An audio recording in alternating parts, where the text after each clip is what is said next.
News this morning, American athletes injured in a deadly nightclub collapse. The upper floor of this nightclub in South Korea giving way, shocked partiers holding up the ceiling with their bare hands. At least 2 people killed, 4 American water polo athletes injured, with 1 in surgery this morning.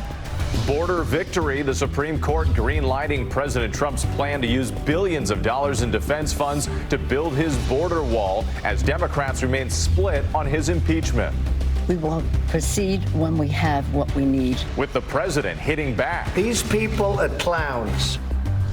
Takedown at sea. Look at this dramatic video showing the Coast Guard chasing down a speedboat filled with suspected drug smugglers, tossing huge bales of cocaine overboard the moment authorities make their arrest. Honeymoon horror. Newlyweds sharing their story. The new groom falling into a dormant volcano, badly injured. I was just completely terrified that my husband was going to die on our honeymoon. How she summoned her strength to save him. And Fortnite frenzy. It's game on at the first ever Fortnite World Cup. $30 million in prize money on the line. Teenage competitors going head to head. Should parents be concerned about this video game phenomenon? Live from ABC News in New York, this is Good Morning America. Good Saturday morning, everybody. Let's get right to that breaking news overnight. American athletes caught up in a deadly nightclub disaster overseas. It happened overnight in South Korea. Members of the U.S. water polo team were there to compete in the swimming championships. They were unwinding at a local nightclub when a balcony internally collapsed. 2 people died, 16 injured, including some Americans. Now the investigation into what went wrong here. For more on this, let's go straight to our London bureau and ABC's Julia McFarland. Julia, good morning to you. Good morning, Dan. Yes, that's right. Friday night was meant to be a celebration, and it certainly started out that way. Athletes from all over the world celebrating at this club until around 2 a.m. local time when disaster struck. Overnight, a nightclub balcony suddenly collapsing in South Korea, killing 2 and injuring several Americans. Dramatic video capturing the moments inside the Coyote Ugly club as shocked partygoers tried to hold up the balcony as it was crashing down. Terrified people crying in shock and distress as some climb on top of a bar in order to support the falling balcony. One man trying to prop the structure up with a pole as people underneath scramble out to safety. At least 10 people injured, among them 4 members of the USA water polo team who were at the club celebrating the women's team win at the FINA World Championship earlier Friday. Kaylee Gilchrist, the most seriously injured, undergoing surgery for a deep laceration in her left leg. USA Water Polo tweeting, "All USA Water Polo athletes are safe and accounted for. Our thoughts are with all those involved." South Korean police on the scene this morning trying to figure out just what went wrong, causing this deadly accident. The World Aquatic Championship, or FINA, said in a statement they deeply regret the situation, sending their best wishes to any victims of this accident. The championship concludes tomorrow. Eva? All right, Julia for us in London. Well, scary moments for a Girl Scouts troop in Minnesota. Lightning hitting 2 girls while they and their troop were camping. The group of 9, which included a guide, were on Knife Lake near the Canadian border late Friday when those storms and lightning rolled through the area. Rescue crews have now reportedly reached the group and are bringing them out. The girls are between the ages of 15 and 18. No word on the condition of the 2 scouts who were struck. In Canada, police are intensifying their manhunt for 2 teens suspected in 3 murders, including the shooting death of an American woman. ABC's Kaylee Hartung joins us with the new images we're seeing of those suspects. Kaylee, good morning. Oh, good morning, Whit. This desperate search has tracked these young murder suspects more than 2,000 miles across Canada. New photos this morning revealing more about the teenagers' dark interests. This morning, Canadian authorities going door to door, searching for these 2 teenagers suspected of killing 3 people. We all want the same thing. We want to find these suspects. So we are working hard to try and do that as quick as we can. This video of the suspects released by police. That's 19-year-old Cam McLeod and 18-year-old Briar Schmigelski wandering through a big box store earlier this week. Police warning they may have changed their appearance since, urging anyone who may have accidentally helped them to come forward. It is possible that someone may not have been aware of who they were providing assistance to and may now be hesitant to come forward. A community on edge after the highway murders of this college professor, as well as American China Deese and her Australian boyfriend, seen here at a gas station just days before they were gunned down. The community is freaking out because we're not used to this. It's a safe town, so last night we locked our doors. Canadian authorities zeroing in their search near the remote swampy area of Gillam. This after police said there were 2 credible sightings of the murder suspects near the town of just over 1,200 people, the same town where police tracked their second abandoned charred vehicle. The father of one of the suspects speaking out earlier in the week as these photos surfaced of his son holding a gun, wearing a gas mask, and this picture, a Nazi armband and a knife. I'm so sorry all this had to happen. I'm so sorry. The most recent confirmed sighting occurred on Monday, just before authorities discovered the car they were last known to be traveling in. A checkpoint has been set up on the only road in and out of the community of Gillam, but the dense, boggy terrain, it's making the search for suspects challenging, police say. A lot going on in this story. Kaylee, thank you very much. Really appreciate it. We're going to move on now to another breaking story overnight. A series of powerful earthquakes hitting a group of islands off the coast of the Philippines. At least 8 people have been reported dead, another 60 injured. Locals scrambled out of their beds in the middle of the night as houses built out of stone and wood collapsed around them. This morning, many people are being told to stay out of their homes because officials are worried about aftershocks. Well, in a very rare move, an entire platoon of Navy SEALs has been sent home from Iraq following allegations of drinking and sexual misconduct. U.S. officials tell ABC News the drinking happened at a 4th of July party in Iraq. They're now investigating allegations of sexual assault on a female service member. The platoon members are said to not be cooperating with the investigation. Now to a victory overnight for President Trump's effort to fund his border wall, even as Democrats take a major step that could lead to possible impeachment. ABC's White House correspondent Tara Palmieri is on the North Lawn with that story. Tara, good morning to you. Good morning, Whit. The House is out of session for the summer, but there are still a lot of unresolved issues for the Democrats. There's broad opposition to the Supreme Court ruling in favor of a wall, and there's also the open debate on impeachment. Overnight, the Supreme Court giving President Trump the green light to spend $2.5 billion in defense funds to build a wall along the U.S.-Mexican border.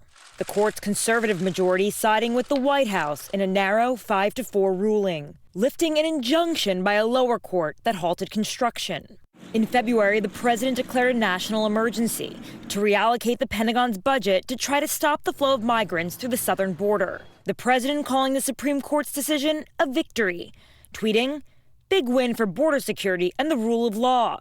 2020 candidate Senator Kamala Harris accusing the president of abusing his executive power, tweeting, "Congress did not appropriate these funds for Trump's medieval vanity project. Let's be clear. Trump's wall has never been about keeping the American people safe." While Democrats are united against the wall, they're still split on impeachment after former special counsel Robert Mueller testified on Wednesday that the president had not been cleared of obstructing justice and was not exonerated. 101 House members support impeachment, and some House Democrats are accusing Speaker Nancy Pelosi of slow-walking impeachment hearings. I'm not trying to run out the clock. Let's get sophisticated about this, okay? We will proceed when we have what we need to proceed, not one day sooner.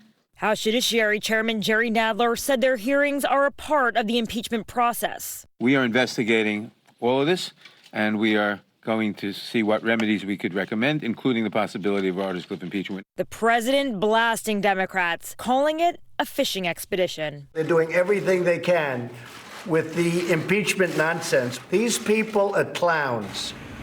Nadler may be showing that they're taking steps in the direction of impeachment, but the House has not formally voted on whether to impeach or not. Whit. And Tara, going back to the issue of immigration for a moment, President Trump is also announcing a new asylum deal with Guatemala to help stop the flow of migrants. That's right, Whit. This new deal allows the U.S. to deport migrants who enter the U.S. by way of Guatemala and don't actually first apply for asylum in Guatemala. Now, this new deal is called a Safe Third Country Agreement, and critics are already calling it illegal and immoral. It's bound to face a lot of legal challenges in the U.S., and it already has in Guatemala. Whit? Tara Palmieri at the White House for us. Thank you. Dan? Whit and Tara, thank you. A lot to talk about here on the political front. So let's bring in ABC News chief political analyst Matthew Dowd, who's joining us from Texas. Matthew, let's start with this border wall. Overnight, the president called this decision from the Supreme Court, which will allow him to use Pentagon dollars to start building that wall. He called it, quote, a big win. I know you disagree with the president quite frequently, but is he right on this one? Is it, in fact, a big win? Well, I think it's a win for him in at least today or tomorrow or in the short term. So, yes, he got the money that he wanted, but I think he's still left with a lot of questions unresolved. One is there's a case going to still be pending, so in a year or a year and a half from now, he may lose that case that's currently in play. But also, he's in the situation where now he's having the Pentagon pay for something that he said the government of Mexico was going to pay for. So, and the other part of this, Dan, that I think that Republicans have to be fearful of is how much power do you want to vest in the chief executive? This is another part of power being vested in the chief executive. When a Democrat, if a Democrat ever wins the presidency again, those precedences are going to be in place. So in the short term, yes, a win. In the long term, it's problematic, I think, if the Republicans want to fight a Democrat in the White House over executive power. Yeah, a lot of questions about executive power and the precedent set going forward here. Let me move on to this question. So border security, which we've been talking about, as well as the ongoing debate over whether to impeach, which we were talking about a few moments ago, both of those issues are likely to be squarely on the agenda when the Democratic presidential candidates meet in the coming week for a pair of debates. What is at stake for these candidates as we head into these debates? Well, Dan, I think there's a couple of things. First, as you mentioned, I think they're going to be put in the position, and I'm sure by the questioners, is if they disagree with Nancy Pelosi's strategy. A number of the Democratic candidates for president have come out for impeachment or to move towards hearings, which Nancy Pelosi has been very patient about and very, as she said, she disagrees, but slow walk this. So they're going to be put in the position of do they or do they not agree with Nancy Pelosi on this. The other part, I think there's a huge amount of pressure for the candidates that are polling low, because as you know, in September, when the Democrats had the debate with ABC, there's a whole new set of standards that are going to be put in place. You have to be at 2% of the polls. You have to have 130,000 contributors. And many of the candidates are going to be there next week don't meet those requirements today. So they're going to have to figure out a way how they jump over that and get to the place they can be in the debates in September. Yep, we're heading into a time of some pretty severe winnowing pretty soon. Matthew Dowd, really appreciate your analysis on a Saturday morning. Eva, over to you. All right, thanks, guys. Well, now 2 Americans from San Francisco detained in Rome overnight in the death of a police officer. ABC's David Wright is in London with the latest. Good morning, David. Good morning, Eva. This is a developing story, but here's what we know. Italian authorities say these 2 American tourists have confessed to killing an officer of the Carabinieri. That's the Italian National Police Force. A 35-year-old officer stabbed to death, apparently as he tried to resolve a dispute over a stolen backpack. Police say that the suspect stole the backpack Thursday night, then tried to ransom it back to its owner. He called the cops, and these 2 plainclothes officers showed up for the handover. That's when a scuffle ensued. The officer stabbed. The attackers fled the scene. These 2 Americans arrested last night. Well, David, what do we know about these suspects? Well, here's where it starts to get a little murky. The authorities rounded up the 2 Americans and several North Africans based on some grainy surveillance footage that placed them at the scene, they say. Police say they're both students from San Francisco, both 19 years old. No names confirmed as of yet. Both are being held in a prison in Rome. Italian police now say this may have been a drug deal gone bad, but in any case, killing a cop is a big deal in Italy, just as it would be in the States. The young officer is a newlywed. He was married just in June, so emotions are running high. These 2 Americans, both we're told from San Francisco, being charged with aggravated murder and attempted extortion. Whit? David Wright in London, thank you. Now to accusations of sexual assault against one of President Trump's top military nominees. ABC's Rachel Scott is in Washington with the story, and we want to warn you, the allegations include some graphic language. Army Colonel Catherine Splett-Stoser stepping forward to publicly detail sexual assault allegations against her former boss, Air Force General John Hyten, the man nominated to become the military's second most powerful leader. Stoser told the New York Times that after a full day at a defense forum in California in December of 2017, Hyten knocked on her hotel room door in the evening, saying he wanted to talk. Once inside, Spletz-Toser said he pulled her to him and kissed her on the lips while pressing himself against her, leaving semen on his sweatpants and on her yoga pants. She said he inappropriately touched her several times earlier in 2017 and that he later was often apologetic afterwards, including after the alleged incident in California, which she reported after his nomination was announced in April. Military investigators found insufficient evidence to support the allegations, and Hyten denies they happened. A Pentagon spokesperson calling him a principled and dedicated patriot. But the public accusation is now casting a shadow over his nomination to become the next Joint Chiefs Vice Chairman. And just days ago, in front of the Senate committee deciding his fate, both Hyten and Spletz-Toser testified behind closed doors. Initial reports of the allegations alarmed some lawmakers. I am taking her allegations very seriously. My concern is that he's not been treated in the same manner as other military officers who have had similar allegations against him, whether those allegations were substantiated or dismissed. And despite those allegations, that Senate committee decided to move forward with the confirmation hearing next week. Hyten will be in the hot seat, and it may be the first time we publicly hear him address those allegations.